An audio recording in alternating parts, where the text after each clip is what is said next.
Hi,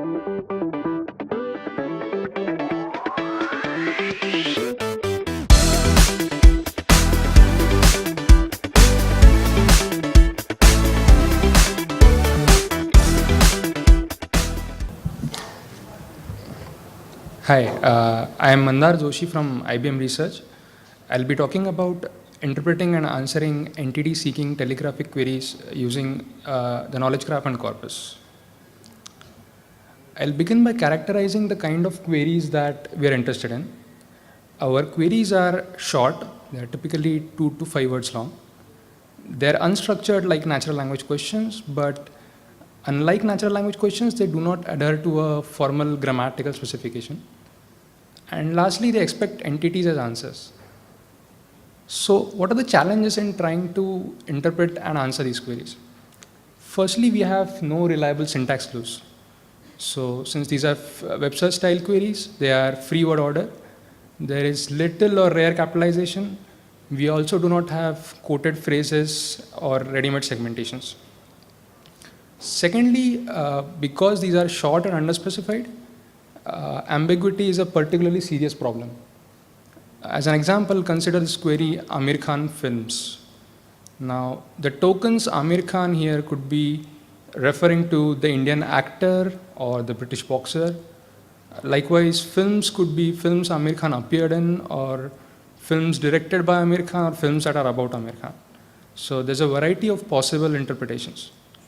Now, previous work in question answering does offer us some clues as to how we can go about answering these questions. A popular paradigm is to convert the question to a structured query over the knowledge graph, and then to execute that query to get back answer entities. In this work, we show that combining evidence from the knowledge graph and a corpus yields better results. But why do we need the corpus when we already have a high precision knowledge graph? Now the problem is that knowledge graph is incomplete, it is work in progress and lags behind the corpus always.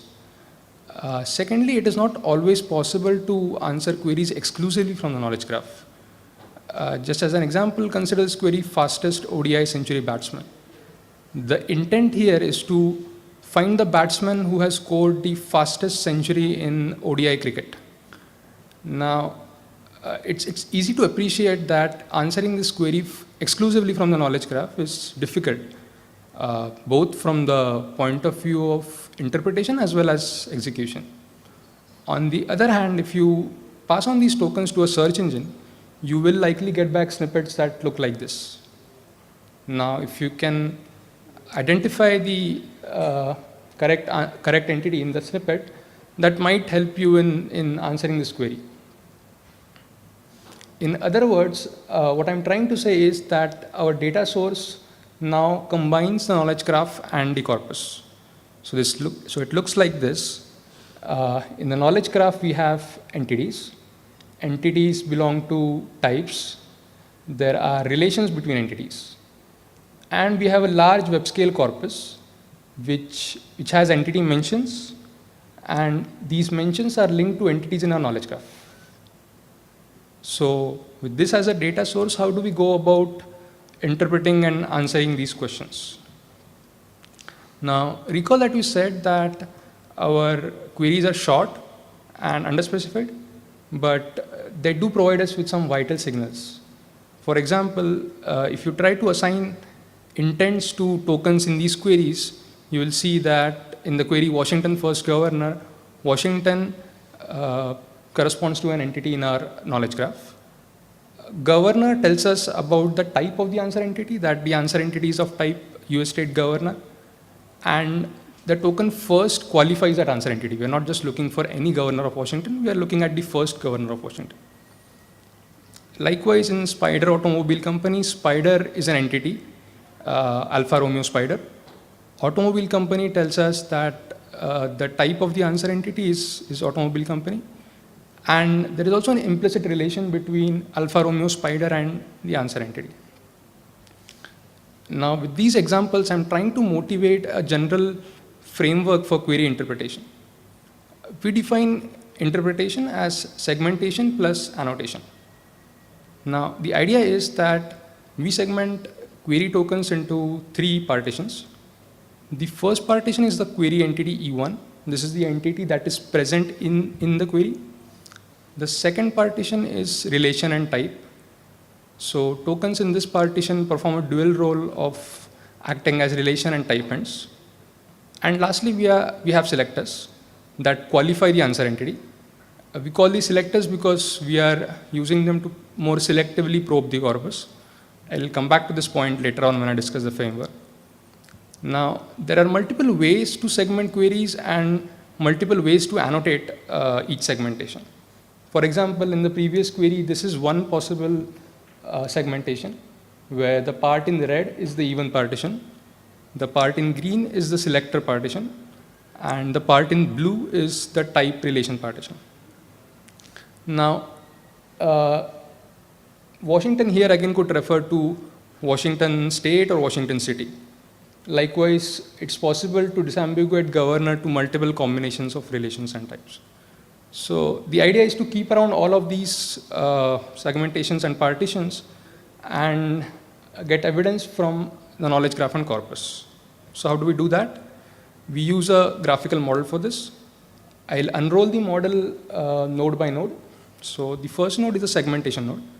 This gives us the mentions of entities, relations, and types mentioned in the query. For example, for this query, you could have multiple segmentations. Next up are signals in the query. So we have the query entity, the target type, that is the type of the answer entity, then the connecting relation between the query entity E1 and the answer entity E2, and finally selectors. So we want to see how strongly the query hints at any of these signals, right? So for this, we have potentials. We have a type compatibility potential that tells us how closely the type hint in the query matches some free-base type. We have similar compatibility potentials for relation and the query entity. Now, from these signals, we want to reach the answer entity. Again, we have a compatibility potential, whether or not a candidate answer entity belongs to a particular target type. We have a potential for the knowledge graph evidence. So is there evidence of the link E1 or E2 in the knowledge graph? And finally, we have a potential for the corpus. So does the corpus hint at this particular relationship? And we combine all of these signals to reach a final answer entity.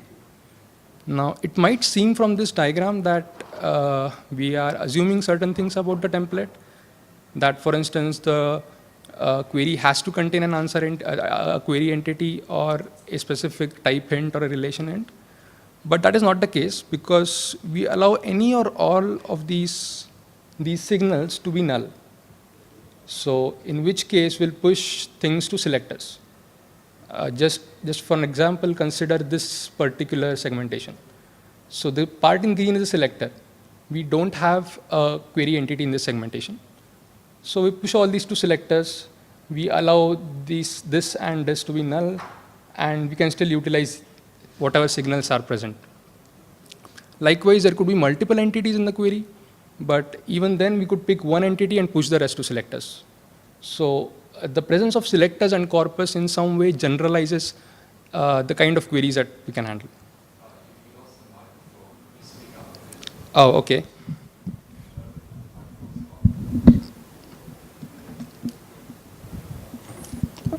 Okay. Yeah. So before I discuss the design of these potentials, I'll take you through how we reach the answer entity given just the keyword query. Okay, the first step is to generate interpretations. So from the unstructured keyword query, we derive a set of possible segmentations.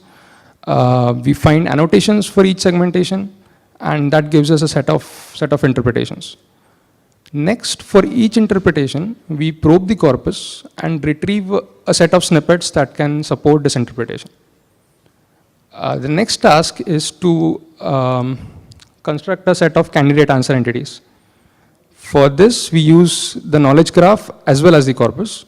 We take the top k entities from snippets, and from interpretations, we probe the knowledge graph and construct a set of entities from links. Finally, you want to score answer entities, candidate answer entities. So the score of a particular candidate entity is defined as the score of the maximally supported interpretation. Now, in this case, this is the map given an observed E2.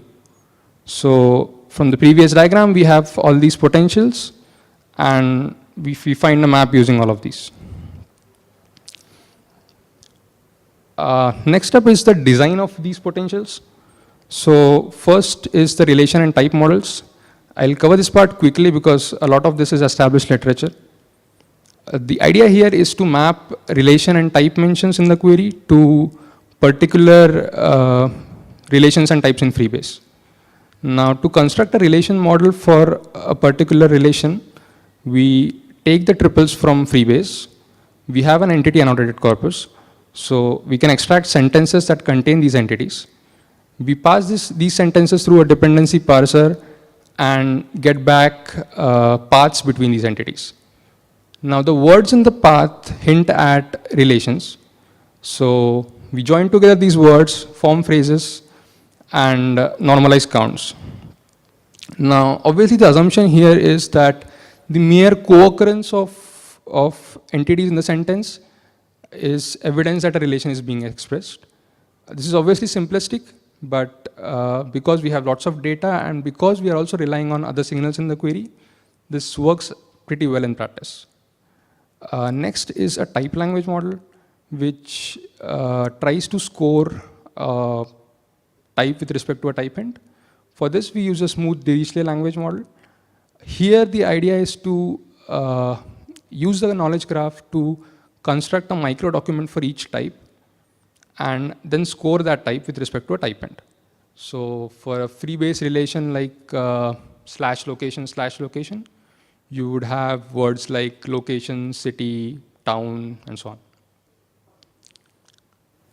Next is the corpus potential. So this is probably one of the most important potentials in the model. The idea here is to estimate the support for a particular interpretation in the corpus. So to estimate whether the corpus hints at a particular E1 or E2S. So there are two issues here. How do we effectively and efficiently retrieve snippets for a particular interpretation? And how do we quantify the evidence that is presented by these snippets? The retrieval is done using an inverted index. It is a combined index of entities and words. Recall that we have an entity annotated corpus, so we can construct a snippet around a particular E2. The query gives us textual mentions of E1 and S. So we need a textual mention of R. Now, the words in the query do provide us with one such representation. For example, if your query is Hedy Lamarr birthplace, now the word birthplace tells you that it's one way to represent the relation between a particular entity and his or her place of birth. But clearly the corpus can express this relation in different ways. For instance, the corpus could say Hedy Lamarr was born in or born to Austrian parents in Vienna and so on. So you clearly need to bridge the gap between the query and the corpus. For this, we use our relation model again. Our relation model can give us phrases that can be popularly used to represent relations. So your relation model will give you phrases like born in and birthplace and so on. You pad your index query with these phrases and get back snippets. To score snippets, you need a formulation that is cognizant of the roles of E1, R, and E2, right? So for this, we use features like the number of snippets with very close E1 and E2. Then similarly, textual differences between E2 and R. Then the query IDF that is present in the snippets, and so on. Okay, so another interesting issue here is that in the graphical model, we just had potentials, and we multiplied these potentials. is it possible to learn weights for these potentials? Because clearly some potentials are more effective for certain queries or more effective in general, others are not. For this, we have a latent variable discriminative formulation. The details are in the paper, but the gist of it is that it's a non-convex formulation where the query and the answer entity are observed and the rest of the signals are latent. Okay, experiments. So for our test bed, we use Freebase as our knowledge graph and ClueWeb09 as our annotated corpus. Freebase has around 29 million entities, 14,000 types, and 2,000 relations. ClueWeb has 50 million pages with Google annotations. These are high precision, sparse annotations. For query sets, we use two sets. Both are sets of telegraphic queries that have been shortened from original natural language questions. The answers to these queries can be found in both sources. So there are some subtle differences. In TREK-INEX, for instance, the queries have a balance of type and relation hints, whereas WQT has mostly relation hints. In TREK-INEX, the volunteers who collected these answers had access to all sources, a knowledge graph as well as a corpus, whereas WQT had Turkers which had access to only the knowledge graph. Now, we believe that the answer evidence for TREK-INEX lies more in the corpus, whereas for WQT it's more in the KG. I'll qualify the statements with all the results of formulations that we have and other people have. Okay, so in the beginning we claimed that there is some synergy between the corpus and the KG. We said that combining evidence from both helps. So is that really the case? We see that for both of our query sets and both of our formulations, the green part, that is the part which combines evidence, is better than individual KG only or corpus only. Likewise, another interesting thing is that in TREK-INEX, getting evidence only from the corpus is better as compared to getting it only from the KG. For WQT, getting it from the KG is more helpful rather than from the corpus. This is comparison with previous work from our lab. So in that, we were answering queries exclusively from the corpus, and we were only utilizing the type hint in the corpus, in the query. We did not utilize the query entity or the knowledge graph or the relation. So for this, we see that both of our models, so these two, the last two, outperform the previous work as well as a very weak baseline. Lastly is comparison with semantic parsers. So for TREK-INEX, we see that both of our models generally outperform SEMPRE. For TREK-INEX, we don't have results on Jagana because their code had an incomplete knowledge graph. For WQT, we see that the unoptimized model, the graphical model that is only marginally better than SEMPRE, and LVDT falls behind. Finally, a qualitative comparison. So earlier I said that we are keeping around multiple segmentations and interpretations. So how does that help? In this example query, for instance, the token spider is the correct query entity hint, Alpha Romeo spider, but our entity model can't identify this. So it is still able to answer this query by falling back on an alternative interpretation. The alternative interpretation is that automobile is an entity hint. This is automobile industry. Company is the type relation hint. And the relation here is between the company and the automobile industry. And spider acts as a selector. So the corpus again helps. The limitations of our approach are that our corpus annotations are sparse. So for entities of certain types, there are no annotations. This clearly affects our relation model and also corpus evidence. So for a query like this, South Africa political system, we can't find the correct answer entity because there is no evidence of the entity constitutional republic, and building a model for location, country, form of government relation is also difficult. Lastly, a summary. Query interpretation is rewarding but non-trivial. Segmentation-based models work well for telegraphic queries. Entity relation type selector template is better than type selector. And knowledge graph and corpus provide complementary benefits. Thanks.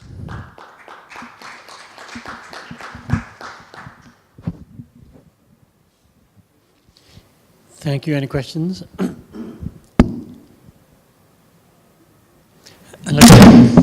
Wait, you say to find the relations in the corpus you have textual clues. Where do those come from? How do you have the textual? How do you map the relationship you find, the relation you find in a query to a textual clue in the snippet?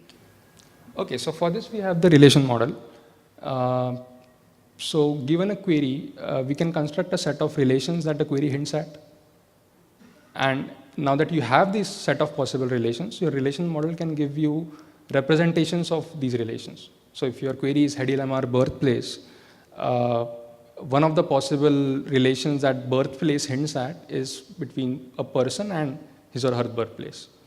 And using the relation model, you will find pre-compiled somewhere. Sorry? There was a pre-compiled somewhere for every relation? Yeah, for about 2,000 relations, we had collected snippets, corrected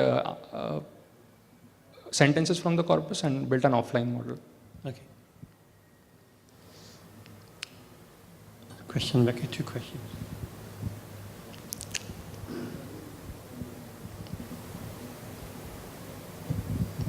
In your three-way segmentation model, you had entity, then relation or type, and selector. Yeah. And you mentioned something like if the other two are, you can push things to selector, but there might not be any entity. Right. But this sounds a little counterintuitive because I would always assume the query, Washington makes sense, but the query only first doesn't make sense. So, okay. What's the interpretation of an entity-less query? So you could just say something like large cities.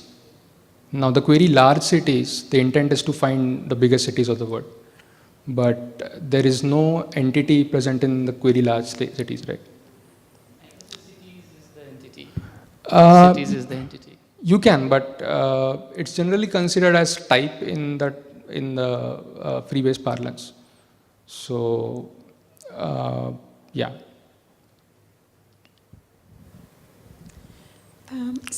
You motivated your use of the corpus in one aspect by the fact that the knowledge base is incomplete. For the TREC queries, do you know, did you report the number of queries for which the answer was not in Freebase? No, we didn't. So we didn't see whether the source of the answer, we didn't record what is the source of the answer in each case. But I would guess that for a lot of queries, you would find answers in both sources. The knowledge, the corpus will almost always have the answer entity, but it may not be annotated. So that is the problem with the corpus. That is why the corpus is not a complete source in itself.